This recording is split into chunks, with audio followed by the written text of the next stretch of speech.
اے ایمان والو اللہ کو بکثرت یاد کیا کرو اور صبح و شام اس کی تسبیح بیان کیا کرو۔ اللہ سبحانہ وتعالیٰ اس آیت میں اہل ایمان کو حکم دے رہے ہیں کہ وہ اس کی حمد، تسبیح، تکبیر اور لا الہ الا اللہ کے ساتھ کثرت سے اس کا ذکر کیا کریں، یعنی اس کو بہت زیادہ یاد کیا کریں۔ ابن عباس رضی اللہ عنہ کہتے ہیں کہ اللہ نے ہر فرض کی کوئی نہ کوئی حد مقرر فرمائی ہے، یعنی صبح کے 2 فرض ہیں، شام میں 3 فرض ہیں، تو ہر فرض کی ایک حد ہے۔ رمضان کے روزے فرض ہیں تو 1 مہینے کا فرض ہے۔ پھر عذر کی حالت میں وہ بھی معاف ہے، یعنی اگر انسان کو کوئی حقیقی عذر پیش ہو تو اس سے بھی اللہ تعالیٰ درگزر کرتے ہیں، لیکن نہ اس کے ذکر کی کوئی حد ہے اور نہ وہ کسی عذر سے معاف ہوتا ہے، یعنی اگر غفلت برتو، ہاں عقل یا ہوش نہ رہے تو اور بات ہے۔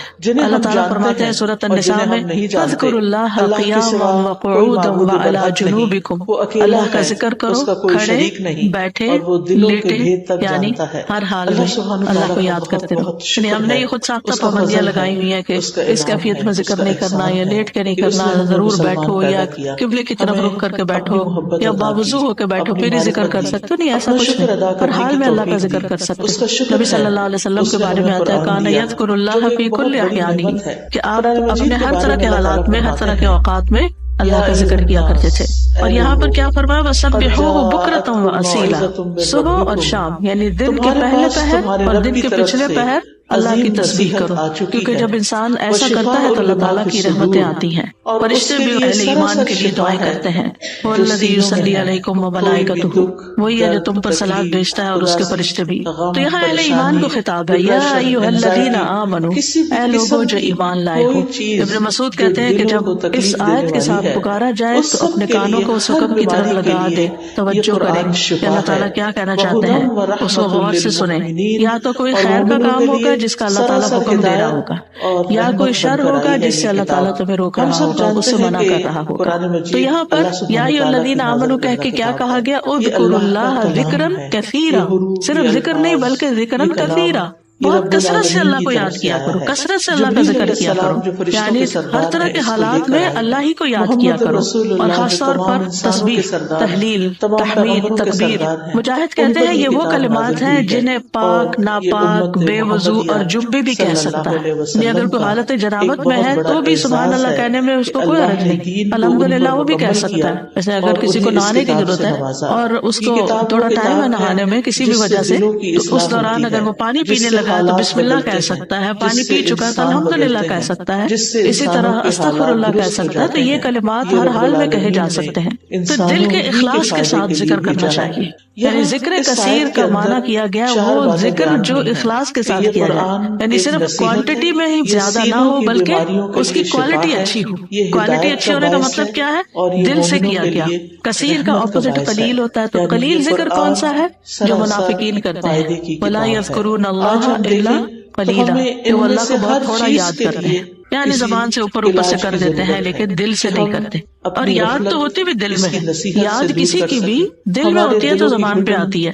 اور دوسرے لفظوں میں کثیر کے مقابلے میں قلیل ذکر کیا ہے کہ انسان بس صرف صبح شام کے اذکار کرے، نمازوں کے بعد ذکر اذکار کرے، اور مختلف حالات میں جیسے کھانا کھایا یا مخصوص اذکار جو ہے صرف ان کی پابندی کرے۔ لیکن ذکر کثیر اس کے برعکس کیا ہے کہ انسان ان خاص مواقع کے علاوہ بھی ہر حال میں اللہ کو یاد کرتا رہے، اللہ کی یاد اس کے دل میں تازہ رہے۔ اور یہ ایک ایسا عمل ہے، یعنی ایک ایسی عبادت ہے کہ اس پر عمل کرنے والا آرام کی حالت میں بھی، لیٹے ہوئے بھی، بیٹھے ہوئے بھی، چلتے پھرتے اللہ تعالیٰ کو یاد کر سکتا ہے۔ یعنی باقی کام کرنے کے لیے جیسے نماز ہے یا قرآن ہے تو اس کے لیے پھر آپ کو ایک ایفرٹ کرنی پڑتی، خالی سبحان اللہ، الحمدللہ، اللہ اکبر پڑھنے میں آپ کو کوئی ایفرٹ بھی نہیں کرنی، صرف زبانیں لانی ہوتی ہے۔ اور انسان اگر اس چیز کا عادی ہو جائے اللہ کے ذکر کا تو پھر اس کی زبان بری باتوں سے بھی پاک رہتی ہے اور اس کی زبان سے اچھے الفاظ ہی نکلتے ہیں۔ اور یہ جو ہم نے اپنے اوپر ایک ڈسپلن کے لیے پابندی لگائی تھی کہ کم از کم 100 دفعہ استغفار دن میں کرنی ہے، کم از کم 100 دفعہ سبحان اللہ پڑھنا، ٹھیک ہے، لیکن اس کا یہ مطلب نہیں کہ 100 دفعہ گنتی پوری ہوگی تو اب اس کے بعد کوئی پابندی لگ گئی ہے، آگے بس دروازہ بند ہے اور اس سے آگے نہیں جا سکتے۔ اتنا تو منیمم کرے ہی، یعنی اپنے آپ کو پابند کرے، کیونکہ جب انسان کسی بھی کام کے لیے اپنا ٹارگٹ سیٹ کر لیتا ہے نا کہ آج دن میں یہ کام میں نے اتنی دفعہ کرنا ہے یا فلاں اور فلاں کام، آپ کی ٹو ڈو لسٹ ہوتی ہے، تو آپ پھر اس کو چیک کرتے رہتے ہیں کہ ہاں یہ کام ہو گئے، اور اگر آپ نے کوئی ٹارگیٹ نہیں سیٹ کیا ہوا، ہاں میں کروں گی تو پھر وہ کام نہیں ہو پاتا۔ تو اس لیے انسان کو اپنے لیے ٹارگیٹ رکھنے چاہیے، جتنے بھی آسانی سے رکھ سکے، 100 دفعہ 200 دفعہ کچھ بھی، لیکن اس کے علاوہ بھی کھلا بھی ضرور پڑھنا چاہیے، اور یہاں اسی کی طرف توجہ دلائی گئی ہے۔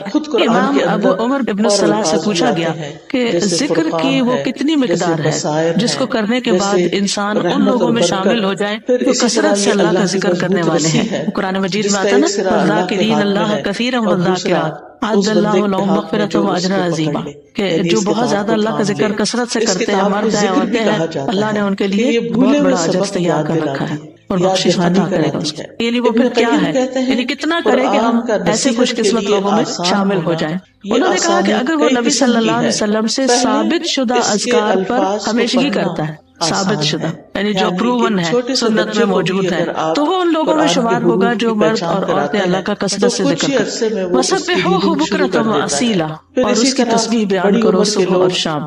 تسبیح کا مطلب ہے اللہ تعالیٰ کی ذات کو ان تمام صفات اور افعال سے پاک بیان کرنا جو اس کے لیے جائز نہیں، یعنی اللہ کو ہر عیب سے پاک بیان کر۔ اب دیکھیں کہ شیطان جو ہے نا وہ انسان کا دشمن ہے، اور شیطان انسان کے دل میں اللہ تعالیٰ کے بارے میں کوئی نہ کوئی بدگمانی ڈال دیتا ہے، کوئی نہ کوئی ایسے خیالات ڈال دیتا ہے کہ جو انسان کی عقل نہیں بھی مانتی اور اس کو پسند نہیں بھی آتے، لیکن وہ خیال گزر جاتے ہیں، آتے ہیں اور چلے جاتے ہیں، جن کو وسوسے کہا جاتا ہے، اور اس کا شکار ہر انسان ہوتا ہے کسی نہ کسی درجے۔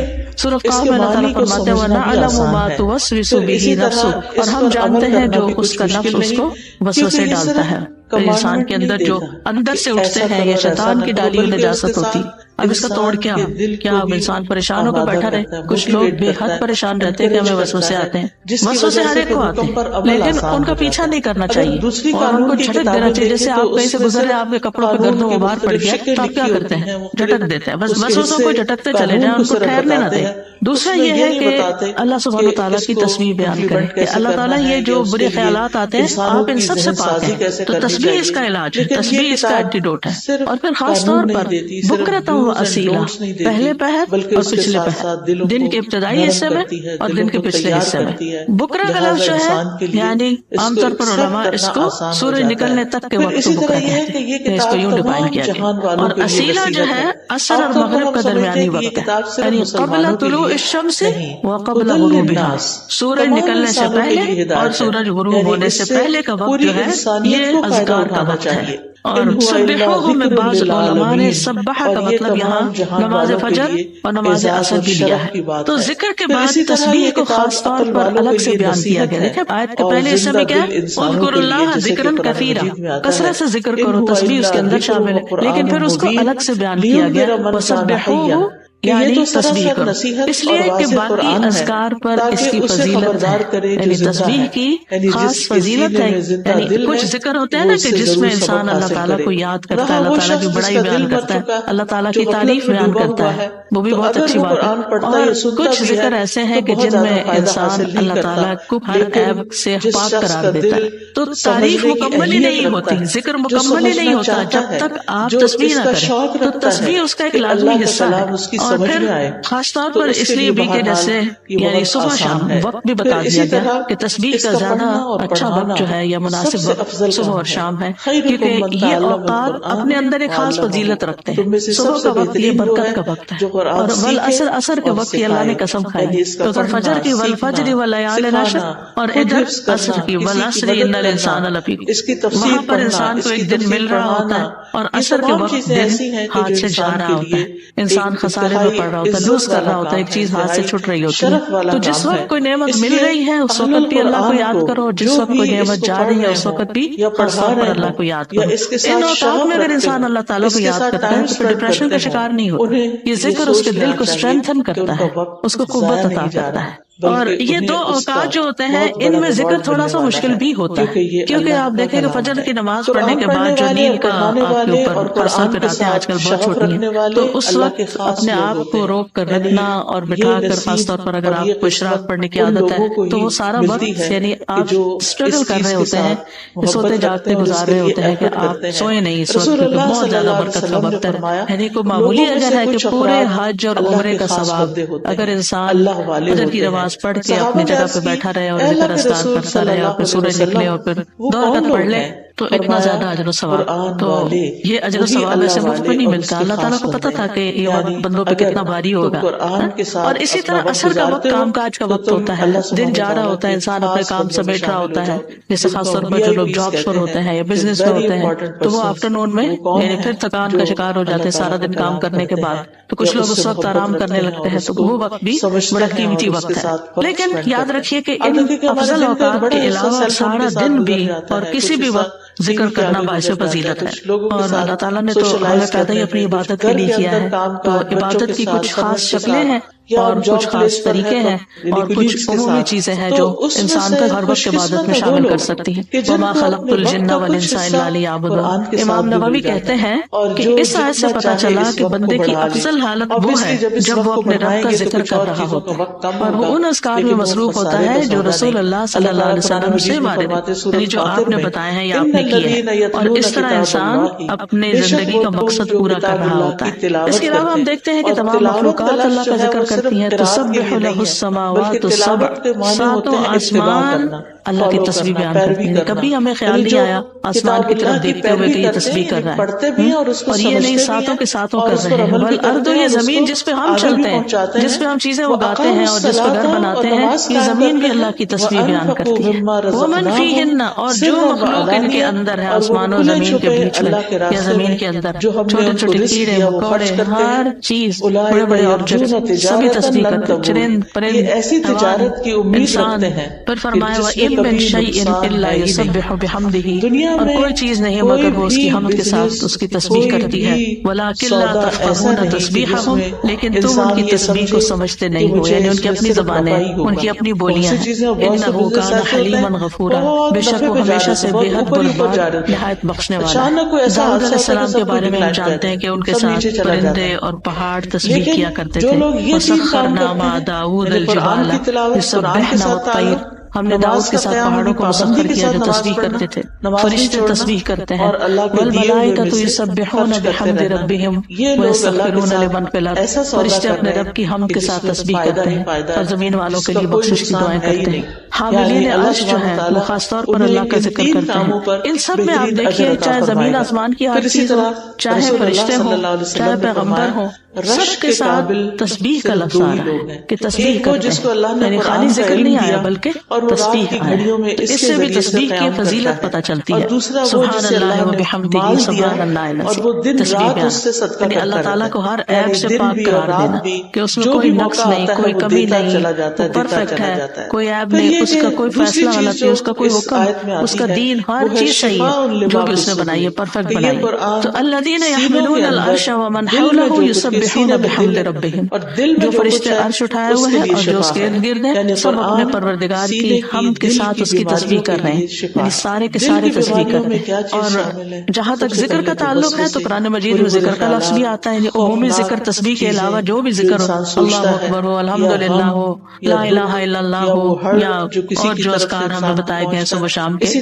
تو دیکھیے کہ مومنوں کی جو مختلف صفات بیان ہوئی ہیں ان میں صرف ذکر کے ساتھ کثرت کا لفظ آیا. سورۃ الاحزاب کی آیت نمبر 35 ہے نا, ان المسلمین والمسلمات والمؤمنین والمؤمنات والقانتین والقانتات والصادقین والصادقات والصابرین والصابرات والخاشعین والخاشعات والمتصدقین والمتصدقات والصائمین والصائمات والحافظین فروجهم والحافظات والذاکرین اللہ کثیرا والذاکرات. یعنی ساری صفات اپنی جگہ ہیں کہ وہ مسلمان ہیں, مومن ہیں, فرما بردار ہیں, سچے ہیں, صبر والے ہیں, عاجزی کرنے والے ہیں, صدقہ کرنے والے ہیں, روزہ دار ہیں, اپنی شرمگاہوں کی حفاظت کرتے ہیں اور اللہ کا کثرت سے ذکر کرتے ہیں. اس سے بھی اندازہ لگائیں کہ ذکر کی کتنی اہمیت ہے کہ ذکر میں کثرت چاہیے. باقی چیزیں تو اپنے اپنے وقت پر ہوں گی, لیکن اللہ کے پسندیدہ وہ ہیں جو ذکر میں کثرت کرتے ہیں. جیسا کہ سورۃ آل عمران میں آتا ہے, الذین یذکرون اللہ قیاما وقعودا وعلی جنوبہم, جو اللہ کو یاد کرتے رہتے ہیں کھڑے بھی, یعنی کچھ کام ہم کھڑے ہو کے کرتے ہیں, کھڑے ہو کے تھک جاتے ہیں تو قعودا بیٹھ جاتے ہیں اور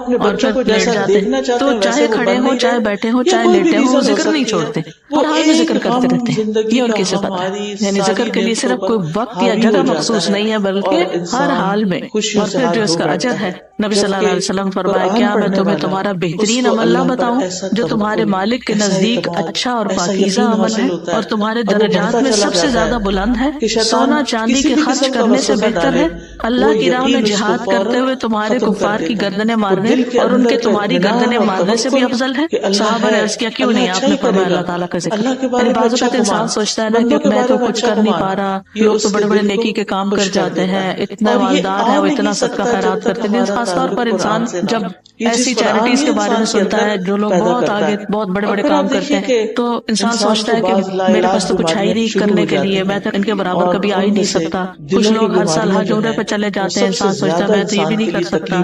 اسی طرح کچھ لوگ اور بڑے بڑے کام کر رہے ہوتے ہیں، خدمت خلق کے بڑے کام کر رہے ہوتے ہیں۔ آپ کبھی کبھی پڑھتے ہیں نا کہ مخصوص شخصیات کے بارے میں، اس نے اتنے ہزار لوگوں کو مسلمان کیا، انسان سر پکڑ کے بیٹھ جاتا ہے کہ ہم نے ایک کو بھی نہیں شاید کیا۔ تو اسی طرح فلاں شخص نے اتنے 100 مسجدیں افریقہ میں بنوا دی، کہتے ہم نے کیا کیا؟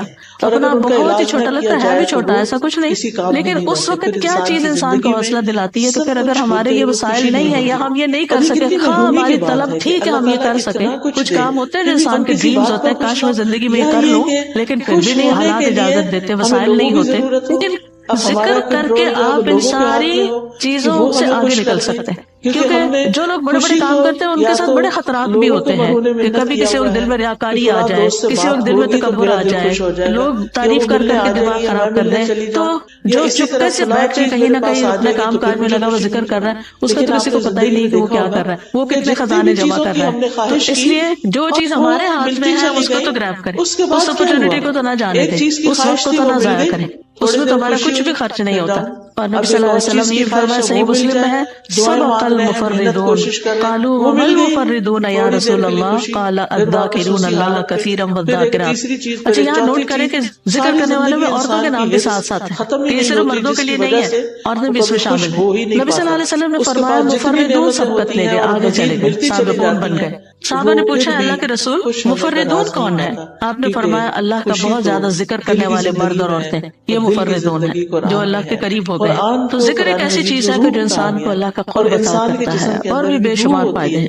جہاں تک صبح و شام کے اذکار کا تعلق ہے تو سورۃ غافر میں آتا ہے، نبی صلی اللہ علیہ وسلم کو ارشاد ہے وَسَبِّحْ بِحَمْدِ رَبِّكَ بِالْعَشِيِّ وَالْإِبْكَارِ، اور صبح اور شام اپنے رب کی حمد کے ساتھ اس کی تسبیح کیجیے۔ یہ ڈائریکٹ حکم ہے۔ جو پہلے آیت میں نے آپ کو سنوائی تھی اس میں بھی حکم ہے صبح و شام کا، اور یہاں بھی ابکار کا لفظ ہے، وہاں بکرا کا ہے، یہاں ابکار کا لفظ ہے، عشی والابکار، یعنی روٹ ایک ہی ہے لیکن تھوڑا سا تبدیل ہو گیا۔ سورۃ طٰہٰ میں بھی آتا ہے فاصبر علی ما یقولون وسبح بحمد ربک قبل طلوع الشمس وقبل غروبها ومن آناء اللیل فسبح واطراف النہار لعلک ترضی۔ سو ان باتوں پہ صبر کیجیے جو وہ کہہ رہے ہیں، اور سورج طلوع ہونے سے پہلے اور اس کے غروب ہونے سے پہلے اپنے رب کی حمد کے ساتھ تسبیح کیجیے۔ تو تسبیح کا خاص وقت ہے، ویسے سارا دن کر سکتے، خاص اوقات یہ بتائے جا رہے ہیں جو قرآن میں خود بتا دیے، اور رات کے کچھ اوقات میں بھی بس اس کی تسبیح کیجیے۔ رات کے کچھ اوقات میں جیسے حضرت فاطمہ رضی اللہ تعالیٰ عنہا کو نبی صلی اللہ علیہ وسلم نے تھکاوٹ کا علاج کیا بتایا تھا؟ تسبیحات۔ تو اپنا آخری کام تسبیح کیا کیجیے۔ نبی صلی اللہ علیہ وسلم خود بھی یعنی جب تک نیند نہیں آتی تھی تسبیح ہی کیا کرتے تھے، اور رات کے کچھ اوقات میں بھی بس تسبیح کیجیے، اور دن کے کناروں میں، تاکہ آپ خوش ہو جائیں۔ تو اس سے کیا پتہ چلتا ہے؟ یہ خوش ہونے کا نسخہ ہے، خوش ہونے کا راز ہے، اس میں خوشی حاصل کرنے کا ذریعہ ہے۔ یعنی اگر آپ چاہتے ہیں کہ آپ کا دل مطمئن ہو، خوش ہو، تو آپ کو ان اوقات میں لازماً تسبیح کرنی چاہیے، اور جو ان اوقات میں تسبیح نہیں کرتے وہ غافلین میں شمار ہوتے ہیں، کیونکہ اللہ تعالیٰ فرماتے ہیں وَاذْكُرْ رَبَّكَ فِي نَفْسِكَ تَضَرُّعًا وَخِيفَةً وَدُونَ الْجَهْرِ مِنَ الْقَوْلِ بِالْغُدُوِّ وَالْآصَالِ وَلَا تَكُن مِنَ الْغَافِلِينَ، اور اپنے رب کا ذکر کیجیے اپنے دل میں عاجزی اور خوف سے، بغیر بلند آواز کیے، چپکے چپکے، دل ہی دل میں، صبح اور شام کے وقت، اور آپ غافلوں میں سے نہ ہوں۔ یعنی جو ان اوقات میں تسبیح نہیں کرتے، ذکر نہیں کرتے، وہ غافل شمار ہوتے ہیں۔ اور خاص طور پر اس وقت میں جو تھوڑا سا بھی ذکر کیا جاتا ہے اس کا اجر بہت زیادہ ہے۔ رسول اللہ صلی اللہ علیہ وسلم نے فرمایا جو لوگ نماز فجر سے سورج نکلنے تک اللہ کا ذکر کریں، مجھے ان کے ساتھ بیٹھے رہنا زیادہ پسند ہے، کیونکہ نبی صلی اللہ علیہ وسلم کو حکم دیا گیا تھا نا وَاصْبِرْ نَفْسَكَ مَعَ الَّذِينَ يَدْعُونَ رَبَّهُمْ بِالْغَدَاةِ وَالْعَشِيِّ يُرِيدُونَ وَجْهَهُ۔ آپ ان لوگوں کے ساتھ رہیے، ان کے ساتھ بیٹھیے جو اپنے رب کو صبح شام پکارتے ہیں، اور ان سے اپنی نگاہیں نہ پھیریے۔ تو آپ نے فرمایا مجھے ان کے ساتھ بیٹھے رہنا زیادہ پسند ہے بنسبت اس کے کہ میں اولاد اسماعیل سے 4 غلام آزاد کروں. ایک وہ نیکی ہے اور ایک ایسے لوگوں کی کمپنی میں بیٹھنا جو اس وقت اللہ کا ذکر کرتے ہیں, اور میں ایسے لوگوں کے ساتھ بیٹھا رہوں جو نماز عصر سے سورج غروب ہونے تک اللہ کا ذکر کرے. زیادہ پسندیدہ ہے اس سے کہ 4 غلام آزاد کروں. تو نماز عصر کے بعد کا وقت بھی صرف جمعہ کا دن نہیں, کیونکہ ہم عام طور پر جمعہ کے دن پہ بھی تھوڑا سا بہتر کر لیتے ہیں, لیکن عام دنوں میں ہم اس وقت کو دھیان نہیں کرتے. ٹھیک ہے, اگر اس وقت میں آپ کے کچھ مخصوص کام ہے گھر کے یا وقت کا وقت ہے کوئی بھی, تو اس وقت کی برکت کی وجہ سے کہ یہ ذکر کا خاص وقت ہے. اور آپ نے یہ بھی دیکھا ہوگا کہ پرندے بھی صبح کے وقت سورج نکلنے تک چہچہا رہے ہوتے ہیں, اور پھر اس کے بعد جب چڑیا اپنے گھونسلوں کو جاتی ہیں اور جو ہی سورج غروب ہو جاتا ہے پھر خاموشی سے سونے لگتی ہیں. تو یہ اوقات بھی یعنی ایک نیچرل تسبیح کے اوقات ہیں. اور ابھی آگے بھی وہ ذکر آئے گا, تسبیح آئے گی جو آپ نے حضرت جویریہ رضی اللہ تعالیٰ عنہ کو سکھائی تھی, وہ بھی انہی اوقات میں پڑھنے کی تسبیح ہے. اور صبح کے وقت ذکر کرنے سے شیطان کی گرہیں کھل جاتی ہیں انسان سے. جب انسان صبح کے وقت اٹھتا ہے اور پھر وضو کرتا ہے, نماز پڑھ لیتا ہے, ذکر کر لیتا ہے, تو حشاش بشاش خوش مزاج ہوتا ہے, بدن سستی ہوتی ہے اس کو. پھر اسی طرح یہ ہے, رسول اللہ صلی اللہ علیہ وسلم نے فرمایا بنی آدم کے ہر انسان کو 360 جوڑوں پر پیدا کیا گیا ہے, اس کے جسم میں 360 جوڑ لگے ہوئے ہیں. بس جو شخص اللہ اکبر, الحمدللہ, لا الہ الا اللہ, سبحان اللہ, استغفر اللہ کہے, لوگوں کے راستے سے پتھر یا کانٹا یا ہڈی ہٹا دے, یا نیکی کا حکم دے یا برائی سے روکے, تو یہ اس کے 360 جوڑوں کے شمار کے برابر ہے. اور وہ اس دن جب شام کرے گا تو اپنے نفس کو جہنم کی آگ سے دور کر لے گا. یعنی جو اپنے جوڑوں کا صدقہ روزانہ نکال لیتا ہے, اور یہاں مالی صدقے کے بارے میں بات نہیں ہو رہی, یہاں اذکار کی بات ہو رہی ہے خاص طور پر, یا کچھ کام ہے جس سے دوسروں کی تکلیف ہٹانا مقصود ہے, تو انسان اپنے آپ کو جہنم کی آگ سے آزاد کر لیتا ہے. ابن عثیمین کہتے ہیں کہ صبح شام کے اذکار اپنے پڑھنے والوں کے لیے اس قدر وسیع عظیم فوائد اور برکات پر مشتمل ہے کہ ان کا احاطہ نہیں کیا جا سکتا, ان کو بیان نہیں کیا جا سکتا. ان میں سے کچھ فائدے جیسے دل اور روح کی غذا ہے, تینوں اوقات کے اذکار انسان کے دل کو سکینت ایک نصیب ہوتی ہے, ٹھہر جاتا ہے دل, ایک راحت محسوس ہوتی ہے, ایک مسرت محسوس ہوتی ہے. پھر اسی طرح دنیا اور آخرت میں امن اور سلامتی کا ذریعہ ہے, دنیا اور آخرت میں سلامتی کا ذریعہ ہے, کیونکہ پروٹیکشن کی دعائیں ہیں, اس میں حفاظت کی دعائیں ہیں, پھر خیر و برکات کے دروازے کھولنے کا سبب ہے. پھر چوتھی چیز ہے اجر و ثواب کے حصول کا ذریعہ ہے, یعنی بہت زیادہ اجر و ثواب ہے ان اوقات میں اذکار کا. پھر پانچویں چیز ہے شر کے واقع ہونے سے پہلے, یعنی کسی تکلیف کے آنے سے پہلے اور واقع ہونے کے بعد اسے ہٹانے کا ذریعہ ہے. ویسے بھی نبی صلی اللہ علیہ وسلم نے فرمایا دعا اس مصیبت میں بھی فائدہ دیتی ہے جو واقع ہو چکی, اور اس میں بھی فائدہ دیتی ہے جو ابھی واقع نہیں ہوئی, جو مصیبت نہیں آئی. اے اللہ کے بندو دعا کو لازم کر لو. تو یہ صبح شام کی دعائیں ہی ہیں ایک طرح سے ان میں زیادہ تر. پھر ان اذکار میں انسان اللہ کی نعمتوں اور مہربانیوں کا اعتراف کرتا ہے. یعنی صبح شام کے اذکار جو ہیں یہ اللہ کی پے در پے نعمتوں کا اعتراف ہے. جیسے سید الاستغفار کہتے ہیں نا, ابو لک بنعمتک علی, اللہ جو تیری نعمتیں مجھ پر ہیں ان کا اقرار کرتا ہوں, اکنالج کرتا ہوں. اللہ تعالیٰ کی مہربانیوں اور اس کے احسان پر اس کا شکر ادا کرنا ہے. پھر ساتویں چیز یہ ہے کہ رب کے سامنے فقر اور عاجزی کا اظہار ہے کہ میں تو اس سے بے نیاز نہیں ہوں, تیری ہی پروٹیکشن چاہتا ہوں, تیری طرف رجوع کرتا ہوں.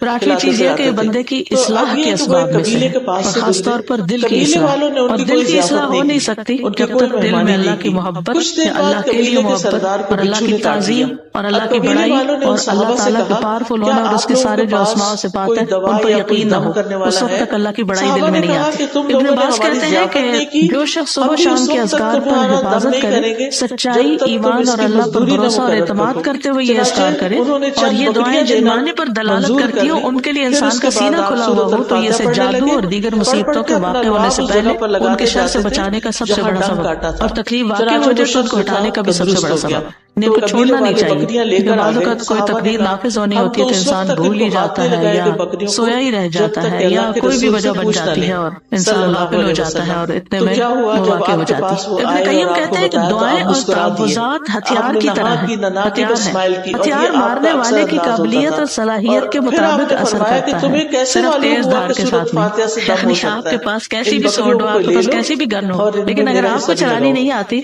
تو فائدہ نہیں ہے. جب ہتھیار کامل ہو اور اس میں عیب نہ ہو، اور وہ بازو طاقتور ہو جو ہتھیار چلاتا ہے اور رکاوٹ نہ پائی جاتی ہو، تو اس ہتھیار کے ساتھ دشمن کے لیے تاثیر واقع ہوگی اور وہ دشمن کو بھگا دے گا، زخمی کر دے گا۔ اگر ان چیزوں میں سے کسی میں کوئی کمی ہو جائے تو تاثیر بھی کم ہو جائے گی۔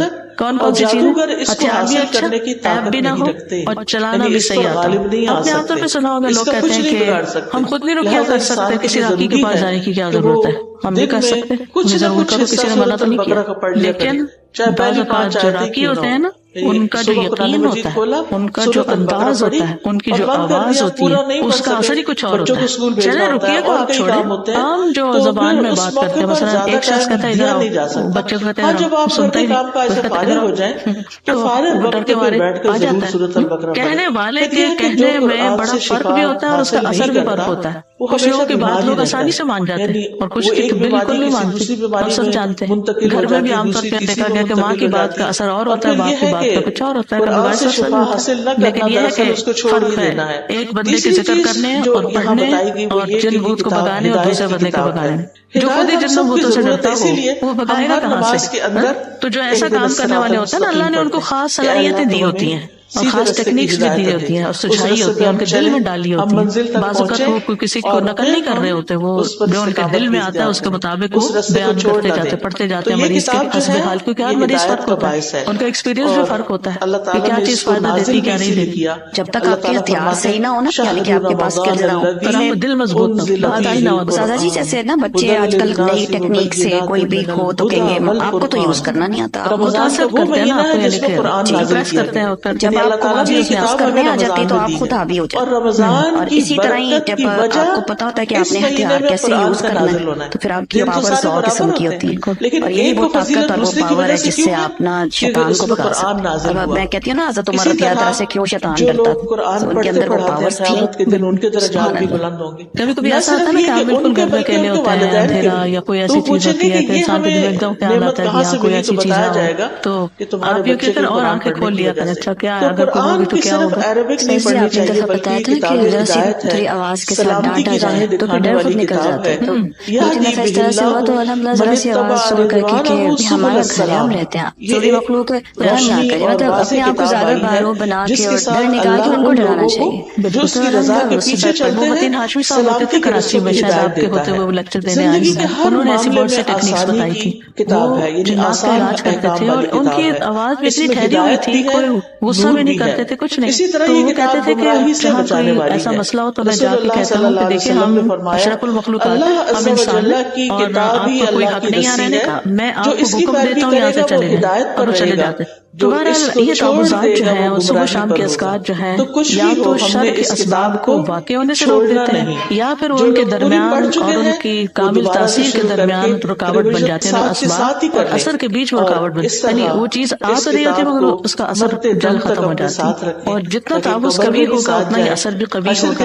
دعا جو ہے وہ تقدیر بدل دیتی ہے۔ ابن عثیمین کہتے ہیں دعا تقدیر کو ٹال دیتی ہے، صبح شام کے اذکار دعاؤں اور تعوذات کا ایک مجموعہ ہے، اور دعا تقدیر کو ٹالتی ہے اور اللہ کبھی تقدیر کا فیصلہ صادر کرتا ہے اور اس کے لیے ایک سبب مقرر کرتا ہے، سبب مقرر کرتا ہے، یعنی تقدیر نافذ ہونے کے لیے ایک وجہ، ذریعہ جو اس تقدیر کے آگے رکاوٹ بن جاتی ہے۔ ٹھیک ہے، دعا بھی انہیں اسباب میں سے ایک سبب، یعنی تقدیر بھی اللہ نے بنایا، وہ اتر رہی ہے تقدیر، اور اس کو ہٹانے کا سبب بھی اللہ نے بنایا، اور وہ اسباب میں سے ایک سبب کیا ہے؟ یہ دعائیں، یعنی وہ آتی ہے اور دعائیں اس کو پیچھے دھکیل دیتی ہیں۔ اللہ نے یعنی صرف تقدیر نہیں بنائی، اللہ نے اس کو ٹالنے کا ذریعہ بھی بنایا، اسباب بھی بنایا، اور دعا ان میں سے ایک سبب ہے۔ سمپل امام نووی کہتے ہیں دعا مصیبت کو ہٹانے اور رحمت کو پانے کا ایک سبب ہے، یعنی ایک ہتھیار ہے۔ پہلے بات ہوئی نا کہ ہتھیار ہے دعا، جیسے ڈھال ہتھیار کے حملے کو روکنے کا سبب ہے، جیسے ڈھال تلوار کے حملے کو روکنے کا سبب ہے، اور پانی زمین سے نباتات اگانے کا سبب ہے، بارش ہوتی ہے تو زمین ہری بھری ہو جاتی ہے، یہ سبب ہے نا۔ زمین کے اندر پوٹینشل تھا لیکن جب تک پانی نہیں آیا تو وہ دبی رہی، جو پانی آیا تو اس نے اپنا اندر کا سب باہر نکال دی۔ تو دعا اور مصیبت ایک دوسرے کا مقابلہ بھی کرتے ہیں، تو تقدیر سے بچاؤ کے لیے ہتھیار اٹھانا ضروری ہے۔ جو اللہ نے تقدیر بھی بنائی ہے، تقدیر کو ٹالنے کا سبب بھی بنایا ہے۔ ابن قیم کہتے ہیں کہ صبح شام کے اذکار ذرا کے قائم مقام ہے۔ اب آپ کے کتنے مختلف سبب اور فائدے بتائے ہیں، جیسے جیسے ذرا موٹی ہوگی ویسے ویسے اس کو پہننے والا متاثر نہیں ہوگا۔ وہ ذرا بکر آپ کو معلوم ہے کہ وہ لوہے کا کا لباس جو لوگ اپنے آپ کو پروٹیکٹ کرنے کے لیے بلٹ پروف پہنے، بلکہ ذرا کی طاقت یہاں تک پہنچ جائے گی کہ تیر واپس لوٹ جائے گا اور اسی کو جا کے لگے گا جس نے تیر چلایا تھا. یعنی اگر کوئی نظر لگانے لگا آپ کو اور آپ نے دعائیں پڑھی ہوئی ہیں تو وہ نظر کا اثر آئے گا، پلٹ کے واپس جائے گا اور اسی کے اوپر لگ جائے گا، آپ کو نہیں نقصان دے گا. جی ہاں، بس دعا دیتا ہے آپ اس کے اہل نہیں ہے تو وہ واپس اسی پہ پلٹتی. ابن عثیمین کہتے ہیں صبح شام کے اذکار حفاظت کرنے میں ان لوگوں کے لیے یاجوج اور ماجوج کی دیوار سے بھی زیادہ مضبوط ہے جو ان کو حضور قلب کے ساتھ پڑھتے ہیں. ایک طرح بے دھیانی میں پڑھتے ہیں، لیکن جو ان کو دھیان سے پڑھتے ہیں یہ یاجوج ماجوج کی دیوار سے بھی زیادہ مضبوط چیز ہے جو فتنے کو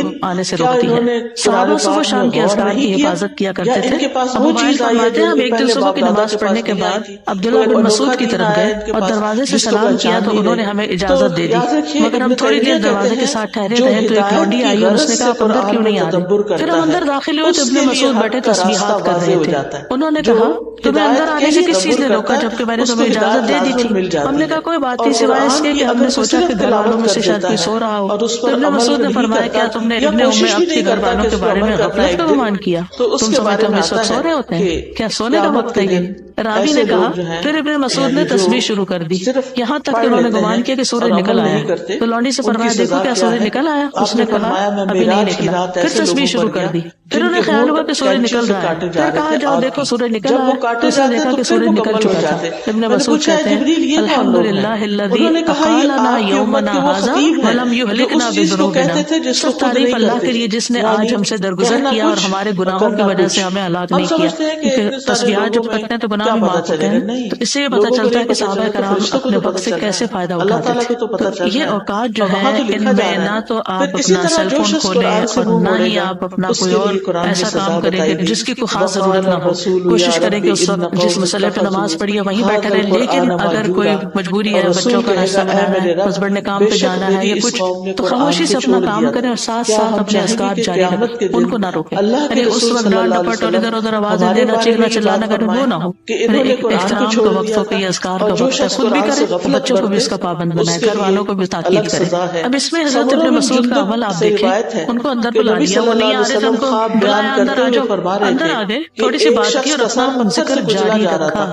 یہ نہ کوئی بد اخلاقی ہے نہ کوئی بدتمیزی ہے، یہ کسی گھر جانے کا تو وقت نہیں ہے، لیکن شاید کسی کام سے آئے ہو یا علم کے لیے کچھ پوچھنے آئے ہو، کیونکہ فقیر بھی تھے ابن مسعود، تو ان سے ہو سکتا ہے مسئلہ دریافت کرنے آئے ہو. اللہ عالم، وضاحت نہیں ملتی کہ وہ آئے کیوں تھے سب، لیکن انہوں نے اپنے وقت کی قدر کی اور اس وقت پہ جو کام کرنا تھا وہ پورا کیا.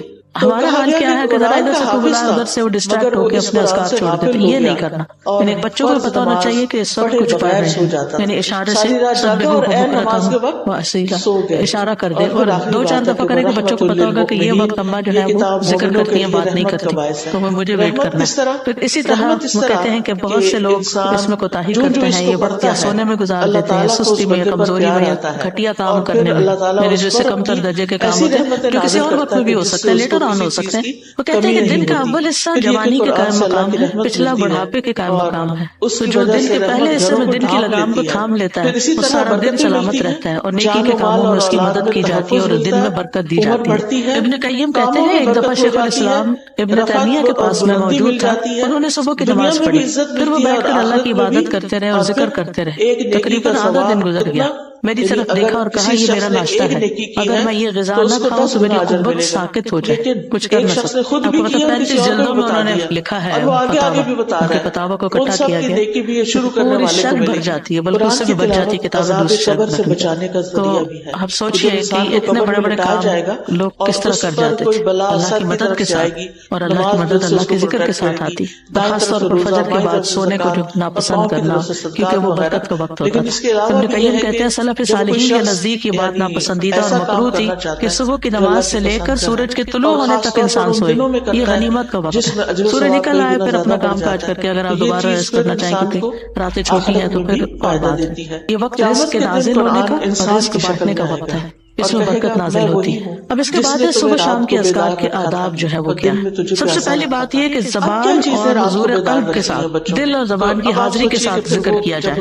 جب یہ دونوں چیزیں متحد ہو جاتی ہیں اور اذکار کرنے والا سچائی، یقین اور اللہ کے ساتھ اچھا گمان کرتے ہوئے ان کے معنی میں غور و فکر کرتے ہوئے پڑھتا ہے تو یہ پڑھنے والے کو فائدہ دیتی ہے، اس پڑھنے والے کی حفاظت ہوتی ہے، اس سے مصیبتیں دور ہوتی ہیں۔ ابن قیم کہتے ہیں تمام اذکار سے افضل اور زیادہ مفید وہ ذکر ہے جس میں زبان اور دل ساتھ ہوں، جو بول رہے ہیں وہ آپ کا دل سمجھ بھی رہا ہے اور اس کے موافق ہو، اور وہ نبوی اذکار سے ہوں یعنی سنت سے ثابت ہو، اور ذکر کرنے والا معنی اور مقصد سمجھتا ہے۔ پھر اسی طرح ان اذکار کا وقت جو ہے طلوع فجر سے پہلے شروع ہو جاتا ہے اور طلوع شمس سے پہلے تک رہتا ہے، جو ہی اذان ہوتی ہے نا فجر کی اس وقت سے شروع ہو جاتا ہے سورج نکلنے تک، اور شام کے اذکار کا وقت عصر کے بعد سے لے کر رات کے اول حصے تک ہوتا ہے مغرب کے وقت تک۔ اگر کسی سے یہ اوقات رہ جائیں، ان سے محروم ہو جائے، بھول گیا یا کوئی رکاوٹ بن گئی تو کوئی حرج نہیں، صبح کے اذکار چاشت کا وقت ختم ہونے تک پڑھیں اور شام کے اذکار رات کے 1/3 حصے تک پڑھ لیں،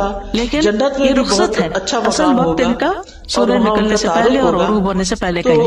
ابن عباس کہتے ہیں سنت یہ ہے کہ صبح اور شام کے اذکار اور دعاؤں کو ان کے وقت میں ادا کرنے کی حفاظت کی جائے، جب ان کا وقت ختم ہو جاتا ہے تو وہ ثواب بھی ان کے وقت کے ساتھ ختم ہو جاتا ہے جو اس وقت سے متعلق تھا۔ اب صبح شام کے اذکار میں سب سے پہلا ذکر آیت الکرسی کا ہے۔ آیت الکرسی کیا ہے؟ اللہ لا الہ الا هو الحی القیوم آخر تک۔ صبح شام آیت الکرسی پڑھنے سے حفاظت ملتی ہے، یعنی حدیث سے بھی ثابت ہے، خاص طور پر جنات کے اثر سے بچاؤ ہوتا ہے۔ آیت الکرسی میں آپ دیکھیں اللہ سبحانہ وتعالیٰ کا تعارف ہے، اس کے اسماء و صفات ہیں۔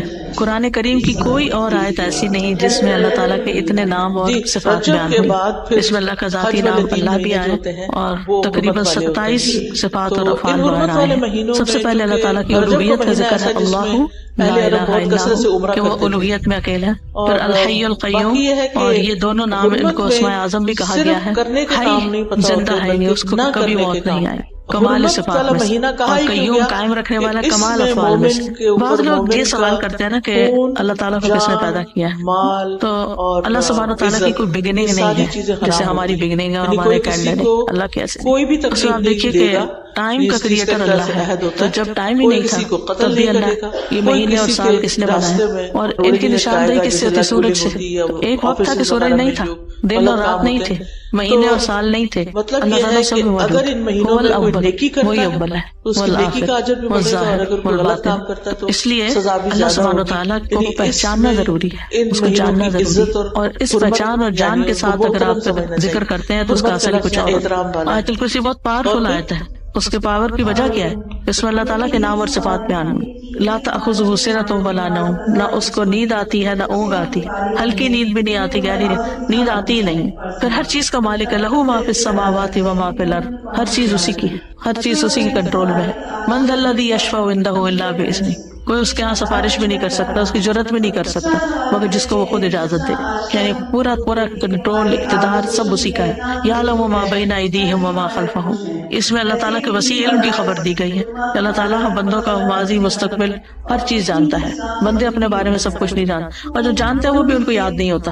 پچھلے دنوں کسی نے ایک نوٹ بھیجا، اس میں لکھا کہ جب آپ یونیورسٹی میں پڑھاتی تھی تو اس وقت البتہ نہیں بنا تھا، تو میں ایک دن آپ کی کلاس اٹینڈ کرنے کے لیے گئی، تو آپ نے سنن نبی داؤد میں سے فلاں چیپٹر پڑھایا اور آپ سے اسٹوڈنٹ نے یہ سوال کیا اور آپ پیپر دیکھیں ان کے اوپر ڈسکس کریں، میرے کسی حافظے میں ہے ہی نہیں کچھ، مجھے بالکل یاد نہیں کہ ایک اسٹوڈنٹ نے آپ سے یہ سوال کیا تھا اور آپ نے اس کا یہ جواب دیا، کچھ بھی یاد نہیں۔ ہمارا اپنے بارے میں یہ حال ہے کہ ہم اپنے آپ کو نہیں جانتے، ہم جو کچھ کر چکے ہیں ہم نہیں جانتے کہ ہم نے زندگی میں کیا کچھ کیا، تو ہم کسی اور کے بارے میں تو کیا جانیں، لیکن اللہ سب کچھ جانتا ہے۔ یعلم ما بین ایدیہم، جو فیوچر میں ان کے آگے آ رہا ہے، وما خلفہم، جو پیچھے گزر چکا ہے، سب پتہ ہے اس کو، یہ اس کے وسیع علم کی ایک جھلک ہے۔ باقی ہر چیز کے بارے میں جو کچھ وہ جانتا ہے وہ تو کوئی پتہ نہیں کرتا مگر اس کو جانتا ہے۔ خشکی میں سمندر میں، آسمانوں میں، زمین میں، کسی پتھر کے اندر ایک دانہ بھی چھپا ہوا تو مثقال ذرۃ فی السماء والارض ولا یحیطون بشیء من علمہ الا بما شاء، اور جو اس کا علم ہے اس میں سے کوئی اس کے علم کا احاطہ ہی نہیں کر سکتا مگر جتنا وہ چاہتا ہے۔ اس کے علم کا بہت تھوڑا حصہ انسانوں کو ملا، جیسے خضر اور موسیٰ علیہ السلام کے واقعے میں آتا ہے کہ جب کشتی میں بیٹھے تو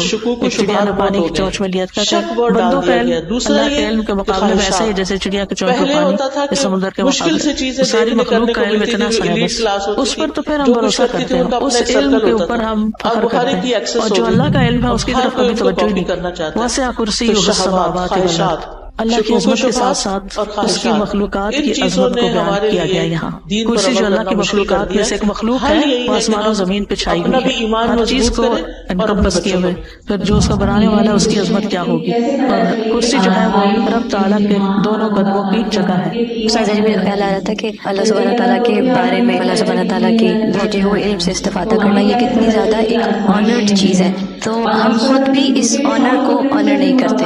کیونکہ آپ دیکھیں کہ کوئی سمر سے یا کوئی پچھلے سال سے آپ کسی سے ملتے ہیں کہتے ہیں اچھا ہم یہ فلاں یونیورسٹی کا آن لائن کورس کیا یا ہم نے یہ کیا یا ہم یہ کیا، اور آپ کیا کریں؟ نہیں، ہم تو بس لسنر بن کے یہاں کلاس اٹینڈ کر رہے ہوتے. We don't even honour this knowledge that has come from Allah سبحانہ تعالیٰ کمپیئر ٹو کہ ایک چھوٹا سا کوئی سرٹیفکیٹ کورس کوئی ٹیک کا کوئی کچھ کر دے. ٹھیک ہے موبائل میں نافع ہوگا لیکن اس کا فائدہ سامنے نظر آ رہا ہے، اس کا فائدہ جمع ہو رہا ہے، ابھی نظر نہیں آ رہا. جی بس یہ ہماری ویکنس ہوتی ہے کہ جو چیز ہمیں نظر آتی ہے اس کو زیادہ ویلیو کرتے ہیں بنسبت اس کے جو نظر نہیں آتی. سر جی پڑھنے اور نہ پڑھنے میں بہت فرق نظر آتا ہے کہ جس دن نہیں پڑھتے، جس دن نہیں اٹینڈ کرتے، آن لائن ہوتے ہیں. ایمان والو اللہ کو بکثرت یاد کیا کرو اور صبح شام اس کی تسبیح بیان کیا کرو. اللہ سبحانہ تعالیٰ اس آیت میں اہل ایمان کو حکم دے رہے ہیں کہ وہ اس کی حمد، تسبیح، تکبیر اور لا الہ الا اللہ کے ساتھ کثرت سے اس کا ذکر کیا کریں، یعنی اس کو بہت زیادہ یاد کیا کریں. ابن عباس رضی اللہ عنہ کہتے ہیں کہ اللہ نے ہر فرض کی کوئی نہ کوئی حد مقرر فرمائی ہے، یعنی صبح کے 2 فرض ہیں، شام میں 3 فرض ہیں، تو ہر فرض کی ایک حد ہے. رمضان کے روزے فرض ہے تو 1 مہینے کا فرض ہے. پھر عذر کی حالت میں وہ بھی معاف ہے، یعنی اگر انسان کو کوئی حقیقی عذر پیش ہو تو اس سے بھی اللہ تعالیٰ درگزر کرتے ہیں، لیکن نہ اس کے ذکر کی کوئی حد ہے اور نہ وہ کسی عذر سے معاف ہوتا ہے، یعنی اگر غفلت برتو. ہاں عقل یا ہوش نہ رہے تو اور بات ہے. اللہ تعالیٰ فرماتے ہیں سورۃ النساء میں فاذکروا اللہ قیاما وقعودا وعلی جنوبکم، اللہ کا ذکر کرو کھڑے، بیٹھے، جو بیمار ہو یا مسافر ہو، روزہ چھوڑ دیا ہے اللہ کو یاد باقی کرتے دنوں میں روزے ہم پورے نے یہ کریں. خود ساختہ پابندیاں لگائی ہوئی ہیں کہ اس کیفیت میں ذکر نہیں کرنا یا لیٹ کے نہیں کرنا، ضرور بیٹھو یا قبلے کی طرف رخ کر کے بیٹھو یا باوضو ہو کے بیٹھو پھر ہی ذکر کر سکتے ہو. نہیں ایسا کچھ نہیں، ہر حال میں اللہ کا ذکر کر سکتے ہیں. نبی صلی اللہ علیہ وسلم کے بارے میں آتا ہے کان یذکر اللہ فی کل احیانہ، کہ آپ اپنے ہر طرح کے حالات میں، ہر طرح کے اوقات میں اللہ کا ذکر کیا کرتے تھے. اور یہاں پر کیا فرمایا وسبحوہ بکرۃ وأصیلا، صبح اور شام یعنی دن کے پہلے پہر اور دن کے پچھلے پہر اللہ کی تسبیح کرو، کیونکہ جب انسان ایسا کرتا ہے تو اللہ تعالیٰ کی رحمتیں آتی ہیں. فرشتے بھی اہل ایمان کے لیے دعائیں کرتے ہیں. والذی یصلی علیکم وملائکتہ، وہی ہے جو تم پر صلاۃ بھیجتا ہے اور اس کے فرشتے بھی. تو یہاں اہل ایمان کو خطاب ہے، یا ایھا الذین آمنوا، اے لوگوں جو ایمان لائے ہو. ابن مسعود کہتے ہیں کہ جب اس آیت کے ساتھ پکارا جائے تو اپنے کانوں کو اس حکم کی طرف لگا دے، توجہ کریں کہ اللہ تعالیٰ کیا کہنا چاہتے ہیں، اس کو غور سے سنیں.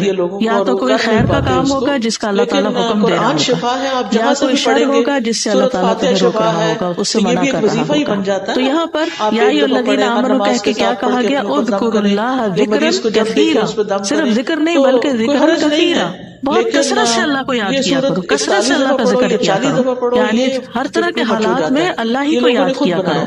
اور خاص طور پر تسبیح، تحلیل، تحمید، تکبیر. مجاہد کہتے ہیں یہ وہ کلمات ہیں جنہیں پاک، ناپاک، بے وضو اور جنبی بھی کہہ سکتا ہے. یعنی اگر کوئی حالت جنابت میں ہے تو بھی سبحان اللہ کہنے میں اس کو کوئی حرج نہیں، الحمدللہ وہ بھی کہہ سکتا ہے. جیسے اگر کسی کو نہانے کی ضرورت ہے اور اس کو تھوڑا ٹائم ہے نہانے میں کسی بھی وجہ سے، تو اس دوران اگر وہ پانی پینے لگا ہے تو بسم اللہ کہہ سکتا ہے، پانی پی چکا ہے تو الحمدللہ کہہ سکتا ہے، اسی طرح استغفر اللہ کہہ سکتا ہے. تو یہ کلمات ہر حال میں کہے جا سکتے ہیں. تو دل کے اخلاص کے ساتھ ذکر کرنا چاہیے، یعنی ذکر کثیر کا معنی کیا گیا وہ ذکر جو اخلاص کے ساتھ کیا جائے، یعنی صرف کوانٹٹی میں ہی زیادہ نہ ہو بلکہ اس کی کوالٹی اچھی ہو. کوالٹی اچھی ہونے کا مطلب کیا ہے؟ دل سے کیا گیا. کثیر کا اپوزٹ قلیل ہوتا ہے، تو قلیل ذکر کون سا ہے؟ جو منافقین کرتے ہیں، وَلَا يَذْكُرُونَ اللَّهَ إِلَّا قَلِيلًا، کہ وہ اللہ کو بہت تھوڑا یاد کرتے ہیں، یعنی زبان سے اوپر سے کر دیتے ہیں لیکن دل سے نہیں کرتے. اور یاد تو ہوتی بھی دل میں ہے، یاد کسی کی بھی دل میں ہوتی ہے تو زبان پہ آتی ہے. اور دوسرے لفظوں میں کثیر کے مقابلے میں قلیل ذکر کیا ہے کہ انسان بس صرف صبح شام کے اذکار کرے، نمازوں کے بعد ذکر اذکار کرے، اور مختلف حالات میں جیسے کھانا کھایا یا مخصوص اذکار جو ہے صرف ان کی پابندی کرے. لیکن ذکر کثیر اس کے برعکس کیا ہے کہ انسان ان خاص مواقع کے علاوہ بھی ہر حال میں اللہ کو یاد کرتا رہے.